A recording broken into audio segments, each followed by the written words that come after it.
राम राम जी दोस्तों, मैं हूं आपका दोस्त नीरज प्रजापत और आज एक ऐसे सांप के बारे में बात करेंगे जो कि बदनाम है अपनी पूंछ के लिए। ऐसा माना जाता है कि ये जो सांप है इसकी पूंछ में जहर होता है। तो सबसे पहले तो इस सांप के बारे में जानते हैं। इंडियन रेड स्नेक, जिसे घोड़ा पछाड़ और दामन के नाम से जाना जाता है। अभी मेरे पास दोनों का जोड़ा है। तो ये सांप बदनाम है अपनी पूंछ में जहर होने के कारण, क्योंकि ऐसा माना जाता है ग्रामीण एरिया में कि इसकी ये जो पूंछ है दोस्तों, ये देखिए, ये कहीं ना कहीं कांटे से भी ज़्यादा पतली होती है। इसीलिए ऐसा माना जाता है कि इसकी पूंछ का जो डंक है उसमें से जहर निकलता है।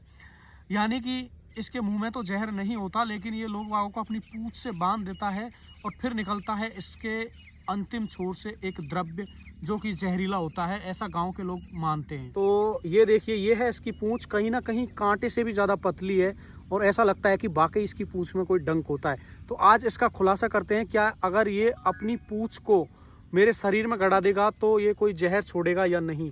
तो इसका परीक्षण करने के लिए इसकी जो ये डंकनुमा पूंछ है, इसको मैं मेरे हाथ में गड़ाने की कोशिश करूंगा। ये देखिए, मैंने अभी आपके सामने ये हाथ में गड़ाई है और कहीं ना कहीं ये कांटे से भी ज़्यादा पतली है और कांटे के बराबर दर्द करती है, लेकिन ये कोई जहर नहीं छोड़ रहा, ना इसकी पूंछ में कोई जहर होता है। तो गांव के लोगों का ये मानना कहीं ना कहीं गलत होता है और ये अंधविश्वास सिर्फ और सिर्फ भ्रामक कहानियों से फैला है। ना तो ये सांप जहरीला होता है, ना ही इसकी पूंछ में जहर होता है। ये धामन सांप है जो कि इंसानों के लिए हानिकारक नहीं होकर के लाभदायक सांप है, क्योंकि ये चूहे खाने के लिए प्रसिद्ध है, इसीलिए इसको बोला जाता है रेड स्नेक। ये सांप चूहे खाता है और हमारे घर के आसपास रहेगा तो कहीं ना कहीं हम चूहों से फ्री रहेंगे। इस सांप को किसानों का मित्र भी बोला जाता है और उसका कारण है दोस्तों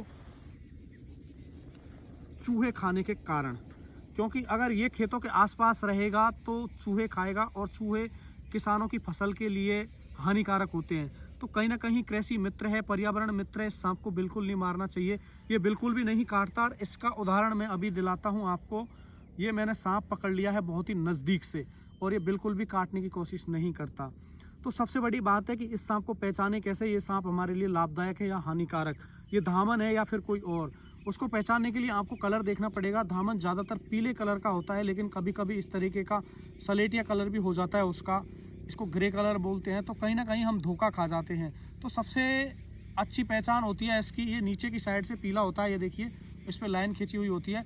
और इसका मुंह देखिए, मुंह पे दोनों होठों के बीच में देखेंगे, जूम करके दिखाइए दोनों होठों को, तो कहीं ना कहीं आप देखेंगे कि इनके होठों पर खड़ी रेखाएं हैं जो काले कलर की है। और ये कहीं ना कहीं मुंह पे से भी पतला है, पूंछ पे से भी पतला है, बीच में से मोटा होता है। और बार बार आप इसकी तरफ देखेंगे तो ऐसे ही जीभ निकालता हुआ नजर आएगा।